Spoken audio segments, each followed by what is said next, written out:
Hey guys, अगर आप Singapore travel plan कर रहे हैं और वहाँ पे पब्लिक ट्रांसपोर्ट यूज़ करके घूमने का सोच रहे हैं तो आज का वीडियो आपके लिए है, क्योंकि मैं आपको बताऊंगा कि वहाँ पे पब्लिक ट्रांसपोर्ट के लिए कौन से कार्ड्स अवेलेबल हैं, आपको कौन सा लेना चाहिए और क्या बेनिफिट्स हैं हर एक कार्ड के, क्या प्रोज हैं, क्या कॉन्स हैं and which card did I use. Hi, मेरा नाम निशांत है and I welcome you to my YouTube channel veg troller.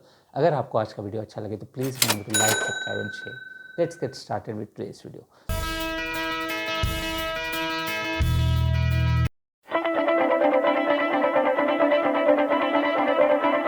तो दोस्तों, सिंगापुर में अगर आप पब्लिक ट्रांसपोर्ट यूज़ करना चाहते हो तो दो कार्ड्स होते हैं main. First is the SimplyGo EZ Link card and the second is Singapore unlimited pass option. First हम देखते हैं सिंगापुर का जो सिंप्लीगो इजीलिंक कार्ड है उसके प्रोज एंड कॉन। ये कार्ड एक प्रीपेड कार्ड है जो कि बहुत इजीली अवेलेबल है। You can buy it from the Changi airport, you can buy it from SimplyGo office, you can buy it from convenience stores, 7-Elevens and multiple other places. ये card आपको $10 की value का खरीदना पड़ेगा first time जब आप खरीद, जिसमें से $5 कार्ड की कॉस्ट है जो नॉन रिफंडेबल है। तो $5 आपको वैल्यू मिलेगी जिसको आप यूज़ करके ट्रैवल कर सकते हैं। Since this is a prepaid card, आप इसमें जितना चाहे टॉपअप कर सकते हैं और उसके बेसिस पे you can just tap it and you can use it easily everywhere. तो सारे पब्लिक ट्रांसपोर्ट्स में आप इसको अवेल कर सकते हैं, यूज़ कर सकते हैं। You do not have to worry about anything apart from public transport. You can also use it in convenience store and many other outlets which have tie-ups with SimplyGo. That's the beauty of this particular card. And आपको use करने पे इस पे आपको reward points भी मिलेंगे। तो अगर आप काफ़ी लंबे टाइम के लिए सिंगापुर में रहने का प्लान कर रहे हैं या if you are a resident, it's better you go for this particular. अब इस कार्ड के डिसएडवांटेजेस क्या हैं? सबसे पहले इस कार्ड का डिसएडवांटेज है $5 की जो नॉन रिफंडेबल फ़ी है। That's one disadvantage. Second disadvantage ये है कि आपको मिनिमम $3 का बैलेंस रखना पड़ेगा इस कार्ड को एक्टिव रखने के लिए। यानी कि अगर आपका $3 से कम हो गया तो you will not be able to use this card and it will get expired. तो ये आपको दो चीज़ें याद रखनी पड़ेंगी। एक बेनिफिट जो और है वो ये है कि अगर आपका कुछ टॉपअप बच जाता है लास्ट में जब आपकी ट्रिप खत्म हो रही है तो you can get that as a refund. लेकिन उसमें ड्रॉबैक ये है कि आपको रिफंड लेने के लिए सिंप्लीगो के ऑफिस जाना पड़ेगा and depending on where you are staying आपको काफ़ी दूर भी हो सकता है सिंप्लीगो का office and you might not end up going there as well. तो वो एक ड्रॉबैक हो सकता है। So this is about the SimplyGo EZ Link card. The second option of the card which is available for public transport is Singapore Truly Unlimited card. As the name suggests, ये एक unlimited card है। इसको use करके आप Singapore के public transport में unlimited times ride कर सकते हैं। कार्ड का वन टाइम फिक्स्ड कॉस्ट है depending on the number of days you plan to take this card for. तो 1, 2, 3, 4, 5 ये पाँचों दिन के कार्ड अवेलेबल हैं और उसकी अलग अलग कॉस्ट है। वो कॉस्ट क्या है मैं वो यहाँ पे लिख रहा हूँ, यहाँ पे आप स्क्रीनशॉट में देख सकते हैं। This is the advantage of unlimited pass card. Disadvantage क्या है? सबसे बड़ा डिसएडवांटेज ये है कि जब आप ये कार्ड को एक्टिवेट करेंगे फर्स्ट टाइम यूज़ करने के लिए, उसके बाद आपको कॉन्सिक्यूटिव डेज पे इस कार्ड को यूज़ करना है। फॉर एग्जांपल, अगर आप 3 दिन का कार्ड ले रहे हैं तो आज आपने एक्टिवेट किया तो आज, कल, परसों 3 दिन आपको कॉन्सिक्यूटिवली यूज़ करना है। 3 दिन के बाद ये कार्ड आपका यूज़ नहीं कर पाएंगे, आप डीएक्टिवेट हो जाएगा। That's the biggest disadvantage. The second advantage of this card is कि ये लिमिटेड पब्लिक ट्रांसपोर्ट पर ही चलता है।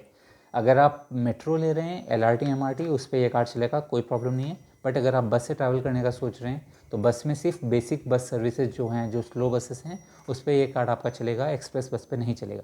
सिमिलरली सेंटोसा एक्सप्रेस और RWS8 जो सेंटोसा वर्ल्ड के कसिनो को कनेक्ट करती है, उस पर भी ये कार्ड एक्सेप्टेबल नहीं है, उस पर आपको अलग से कार्ड या कैश देना पड़ेगा। So that's the disadvantage of this card. अब समझते हैं कि आपके लिए सही कार्ड कौन सा है। तो दोस्तों, ये समझने के लिए first of all let's try to understand कि ज़्यादातर लोगों का आइटनरी क्या होता है। Most of the people come to Singapore for 5 days. उनका जो टिपिकल आइटनरी होता है वो ये होता है कि 2 दिन वो और सेंटोसा जाते हैं जहाँ पे वो यूनिवर्सल स्टूडियोज़, ओशनेरियम, हैरी पॉटर, लू, जो बाकी सब एक्टिविटीज़ करते हैं, 2 दिन वो हो गया। एक दिन वो जाते हैं सफारी और zoo, Singapore zoo. 4th day वो जाते हैं मर्लियन स्टैचू और garden by the bay. And 5th day वो शॉपिंग करते हैं सुवेनियर्स की, तो लिटिल इंडिया हो गया, बुगिस हो गया, ये सब एरियाज आते हैं। तो ये टिपिकल आइटनरी है। और अगर आप डिस्टेंस वाइज कैलकुलेट करें, अगर आप सेंट्रल सिंगापुर में रहते हैं, लिटिल इंडिया, नोवेना, सेरेंगून, ये एरियाज़ में रहते हैं, तो वहाँ से ये सारे के सारे डिस्टेंसेस आपके 15-20 किलोमीटर से ज़्यादा नहीं होंगे। तो उसके बेसिस पे अगर आप वन साइड कॉस्ट देखते हैं, जो कि मैं बस रूट का आपका दिखा रहा हूँ, किलोमीटर्स के हिसाब से उनका कॉस्टिंग होता है, तो $2.5 से $3 से ज़्यादा आपका पर साइड का कॉस्ट नहीं पड़ना चाहिए। अगर मैं $3 भी लेता हूँ पर पर्सन पर साइड, तो पर डे आपका $6 का कॉस्ट रहेगा आना जाना पब्लिक ट्रांसपोर्ट पे, और 5 दिन के लिए आपका $30 का कॉस्ट होगा। और इस पर अगर मैं सिंपली गो का $5 नॉन रिफंडेबल का कॉस्ट ऐड करता हूँ तो दैट बिकम्स $35, यानी कि $35 में आप पूरा सिंगापुर घूम सकते हैं simply go easy link card से। यही कॉस्ट अगर आप अनलिमिटेड कार्ड से लेंगे तो वो $45 है फॉर 5 डेज। तो this ways if you have limited travel plans, एक दिन में सिर्फ एक अट्रैक्शन आप करेंगे, simply go is the best card for you. But if you are someone जो बहुत ज़्यादा घूमने का प्लान कर रहे हैं अपने आइटनरी में, ऐसा है कि आप सुबह एक अट्रैक्शन कवर करेंगे, शाम में कुछ और करेंगे, रात में कुछ और करेंगे, या फिर दिन में अट्रैक्शन जाएंगे, दोपहर में आके होटल पे रुकेंगे और फिर शाम में जाएंगे, तो आपके लिए अनलिमिटेड कार्ड बेटर है। तो this ways you can find out. मैंने क्या किया, मैंने अपना सिर्फ ज़ीरो फॉरेक्स कार्ड यूज़ किया बिकॉज उसमें मुझे ना तो $5 देने पड़े सिंपली गो के, और ना ही मुझे अनलिमिटेड पास की ज़रूरत थी, क्योंकि मैंने बीच में कैब्स भी की हैं। फॉर एग्जांपल मेरे होटल से जो सेंटोसा का यूनिवर्सल है, that costed me in cab for around $14। उसी को अगर मैं पब्लिक ट्रांसपोर्ट से लेता तो सबसे पहले मुझे वो हार्बर फ्रंट जहाँ पे मुझे पब्लिक ट्रांसपोर्ट से पहुँचना है, वो $2.5 पर डे पर पर्सन के हिसाब से $10 लगते हैं वहाँ पे पहुँचने के। उसके बाद फिर मुझे सेंटोसा एक्सप्रेस लेनी पड़ती है जो $4 पर पर्सन की है, वो होता $16 और, तो $26 मुझे लगते हैं सिर्फ एक साइड जाने में। उसकी जगह मैं $15 $14 में एक साइड आराम से कैब लेके सीधा यूनिवर्सल स्टूडियोज़ पहुँच गया।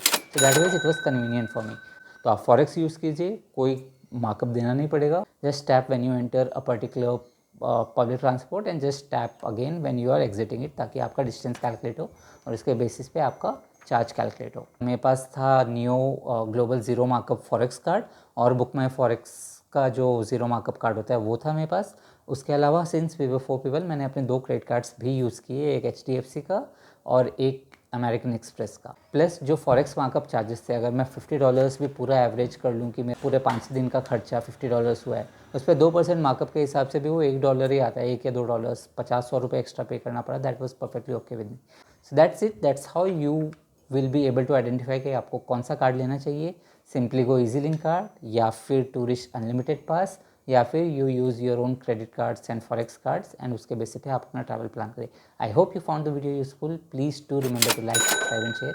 और अगर कोई भी डाउट है, कोई भी क्वेश्चन है, तो please feel free to ask me, and do check out my other videos on Singapore, and remember to like, subscribe and share the video. Until next time, this is Nishan signing off. Bye, take care, tada.